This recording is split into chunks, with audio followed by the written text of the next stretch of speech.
In the big picture this hour, with the Obama White House facing its biggest political crisis since taking office, the possible collapse of health care reform, even with President Obama's speech next week, there was news today of a major development in negotiations. Multiple reports say White House officials are now in fast-moving talks with Republican Senator Olympia Snowe and are poring over the details of her proposal for what's being called a public option trigger.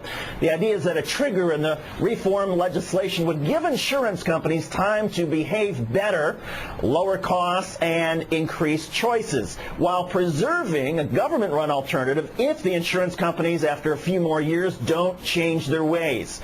The discussions continue, and the details of the possible trigger option remain unclear this afternoon. The ramifications of this possible compromise could be huge.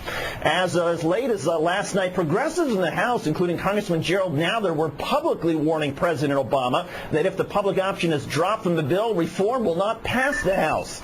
And in the Senate, Republicans and a few Democratic conservatives have repeatedly warned the president that including the public option, which would mean government competition for the insurance companies, would doom the bill to failure in that chamber. So is a public option trigger a real solution? Joining us for a reaction to this development is Democratic Congressman Anthony Weiner. He's a leading voice on the left who has himself introduced a bill calling for health care reform change that would dismantle private insurance companies off the bat through a system known as single payer. Congressman Weiner, a trigger in some fashion that reserves the option of a public option but doesn't start it immediately. Do you support it or not? Well, the bill that we're contemplating in Congress doesn't start anything until 2013 as it is, and then once the bill starts, there's a 5-year grace period, so we already have effectively a 10-year trigger in the existing bill. Look, if we're just going to kick the can, we're going to kick it to a point where we're no longer accomplishing anything. Saving money, reducing costs to consumers, reducing costs to the taxpayers is what this is about. The reason insurance companies don't want us to pass this is because they don't want to bring down prices. Just asking and hoping and cajoling and praying isn't going to get us there, and that's essentially what a trigger argues for. But just to be clear, if Olympia Snowe says, wait a second, we're going to give the insurance companies a few years beyond 2013, and we're going to have certain benchmarks, and if they don't meet those benchmarks, then we will have a public option. Are you saying that that is not enough for you and possibly for other Democrats, that you will still oppose this bill if it does not have the public option right up front? Look, we're doing health care this year now, and it's already 10 years too late, if not 20 years too late.